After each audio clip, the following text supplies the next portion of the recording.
Hi everyone, it's Shannon Port, and I welcome you to the Goddess Report. We are here today on February 11th, and we're going to be doing an Aquarius new moon transmission. And so this transmission for the archetype of Aquarius will be we'll be working under these influences in time and space for the next 28 days. And so what that means is starting on February 11th at 2:05 p.m. Eastern Standard Time, we come under the most powerful conjunction and even the most powerful event that we have every month, which is the new moon.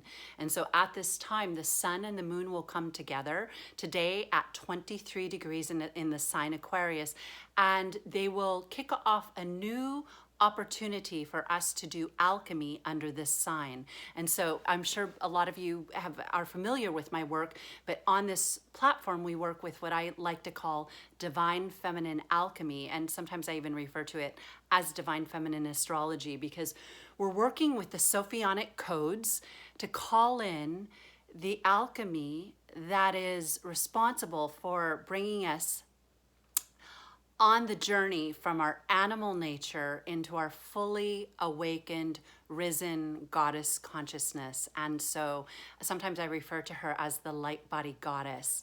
A lot of my work is, actually everything I teach comes into this core idea that we're doing this divine feminine alchemy to resurrect the goddess in matter and in creation, the full expression of her divine love. And so, this is a really powerful time on the planet. We'll talk a little bit about what's happening on Earth and how human consciousness is just being thrown around at this time.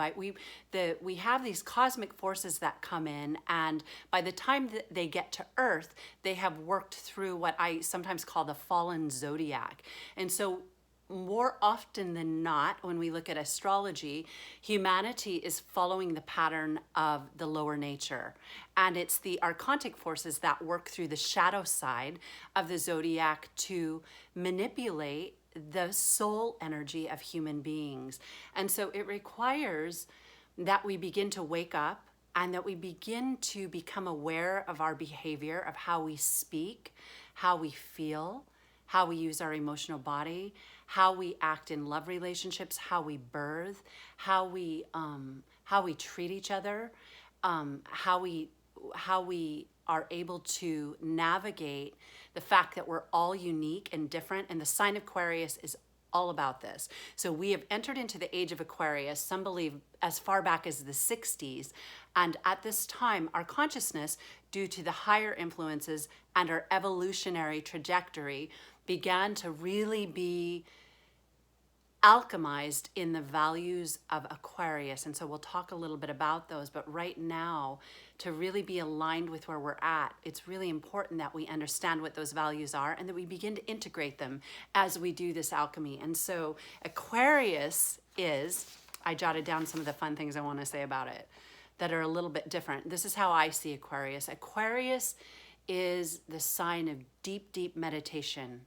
There's a powerful influence of Venus operating through this sign Aquarius. Then that's going to mean that there's a powerful influence of the feminine, the divine feminine, our ability to create and use our creative imagination, as well as our ability to be in our heart space, our true heart space. I sometimes call it the divine feminine heart, but it's the full realization of our goddess code. I call it also sometimes the cosmic goddess code.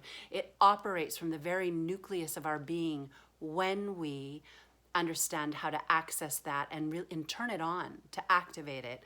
And so the sign Aquarius is so powerful right now because what we're seeing happen on the outer stage, and I won't go too deep into it, but what we're seeing happen is this battle between the masculine and feminine. It plays out the battle between spirituality and science, the battle between a masculine and feminine, even the masculine and feminine embodiment. There's this subconscious war. It's a polarity war that I see happening in the subconscious mind, and it's really where we live right now, is in the we're in a big subconscious ocean of forces. And so what's happening currently on the planet right now is there's a huge butting of heads between these forces. It's a cycle. It happens over and over again. And so we see a very strong, even dogmatic kind of spiritual, religious belief. I'm talking mostly as it comes into the realm of religion now, that is at odds with the feminine, the more feminine polarity that governs science, education, art, and really all things that have to do with the feminine embodiment. And so on the tree, and I did a video about this, but I see it as the right and left pole, and these influences are strongly related to Mars and Jupiter. And they even apply to our politics. But what happens is when we come to this point, we're at a deadlock, and it's very hard for people to break through and understand what we really need right now is to hear each other and to use our creative imagination.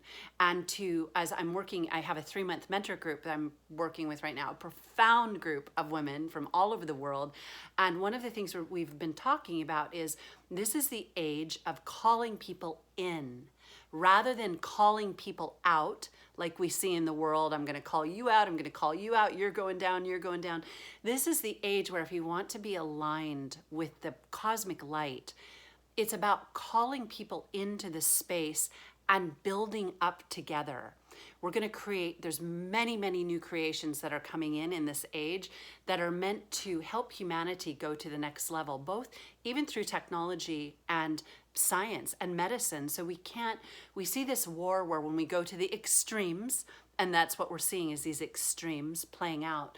We see the far, far right extreme, completely paranoid, suspicious, and beginning to almost even, and this is the very extreme side because these things stem from very real issues, but by the time they become extreme, it's like when you say a word to somebody in a circle and it goes all the way around the circle, and by the time you get to the last person, it's an entirely different word. It's kind of like that. And then we have the extreme on the left side where we have creative expression that kind of sometimes even goes off the tracks. It just goes into the realm of working with the darker energies rather than the lighter energies. It happens, and there's no judgment because we need to have both poles intact. We even need the extreme, but when the extreme starts to come into mainstream, that's when we're in trouble. That's when everything is breaking down and being rewritten. We have to re-engage, and the whole system will start itself over again as a result of this collapse. And so what's happened, and when you study history, you see it's been going on since the beginning of time. And the most recently, I've often mentioned, I've read The Darkening Age in the past couple months, and there was this when we started to merge religion with government and politics, it became very dominant, and it went out, and we even see what happened with religion. We have, as a result, the Crusades, the Inquisitions, the full-on real witch hunts that happened. And we also have, the suspicion of all science and the demonizing of all spiritual groups that are outside of that patriarchal power. And so what happens is everyone is demonized as being satanic, as being, we could go on and on and on. But it primarily attacked the feminine and women, because women held the energy of the subconscious and were often feared for their deep, deep connection to the inner world and the unseen world. There's always been a suspicion and a fear in all beings of these energies and their creative abilities. It was seen that all science is a challenge to God and all inventions are human and should be pushed aside. What we really truly need is a marriage and a balancing of the masculine and feminine energies in the world. And in order for that to take place, we need the power of the word. We need real conversation. Aquarius, through the planet, its planetary ruler Uranus, governs the power of our words and how we use our word.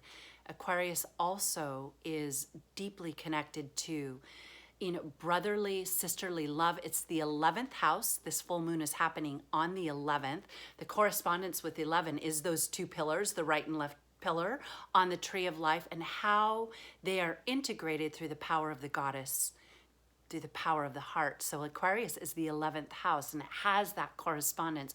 When we work with the higher knowledge of the zodiac, we're actually alchemizing our animal nature and blossoming, truly blossoming into the consciousness that we are meant to carry. It's going to be really important this time, people who can communicate and people who can unite. I'm not saying this as a cliche. I know there's a lot of people politically fearing the rhetoric of talking about uniting now after all the chaos that we've seen here in the US where I live, but it's very important that this happen. We need to, our media needs to step up and change the way we operate. It's not to say that it's all bad, but we need to start having good conversations that are, where we're not governed by these archetypes. What happens is, in the astral level, the higher influences be polarize into light and dark, and they begin to war with each other. And as they come through the zodiac, there's an archetypal blueprint that humans just naturally come into without being conscious of it. And we begin to play out that energy onto the screen. And so when I look sometimes in politics and at the news, you see people that are really good people, but are just being used by the forces. And so this is a time of coming into a new understanding of how it's all about love. It's how we talk to each other. It's how we have relationships. It's how we learn to love at the higher level. It's easy to mention the word unconditional love and universal love, but to really hold those, we first have to master personal love. You can't just jump to universal love without understanding the alchemy that happens in deep, deep friendship, which Aquarius rules, in deep, deep love relationships. We have to understand how to be friends, how to balance with each other, how to navigate our differences. Otherwise, we'll destroy ourselves. And there's quite a lot of influences that are going at each other with a vengeance right now. I invite you on this platform to really, with the alchemy of the goddess and the cosmic goddess code, to really, really open up to being a vehicle for the higher light. I love to call it the Christ Sophia energy. It's the energy that merges the above and the below and activates the heart consciousness. So I'll look at the planets really quick. I have to close this out within a minute or two. But we have a Jupiter-Venus conjunction in Aquarius. 6 planets in Aquarius. This is so big. The Aquarius new moon, 6 planets, Venus and Jupiter conjunct, which is pure love, beauty, and healing. And Jupiter and Venus also represent archetypes known as the Empress and the Wheel, which absolutely correspond to the activation of the archetype of Aquarius. So with Jupiter and Venus in Aquarius right now, Mercury is retrograde in Aquarius. We also have the Sun and Moon, and we have Saturn. This time is so powerful for us being in our heart, understanding how meditation is how we create. It's how we receive the vision, the divine vision from our subconscious. It's how we activate our creativity. And it's also how we receive the stream of this light and run it through our heart. The lower brain gets really trapped. And what we're seeing is also the polarity of the mind acting out. So we also have Saturn square to Uranus at this time, and this is a very powerful influence. Mars is also square to Mercury retrograde. Mars is also is in a trine with Neptune, which is really beautiful energy. So I invite you to use the power of love right now. Valentine's Day is coming up. Activate it now. Use the power of your creative imagination to express yourself and to bring people into whatever it is you want to do, and to make it a commitment to learn and grow together, to heal. If you are one of those truly gifted people who can merge the right and left extreme right now by holding that space, there is nothing more valuable than that right now. A lot of people are ready to wake up. And that being said, I will see you again soon. I'll be back with more Goddess Report. I will post this on Art of the Feminine, Facebook, Instagram, and YouTube. Until the next time, I send you many, many blessings and lots of love.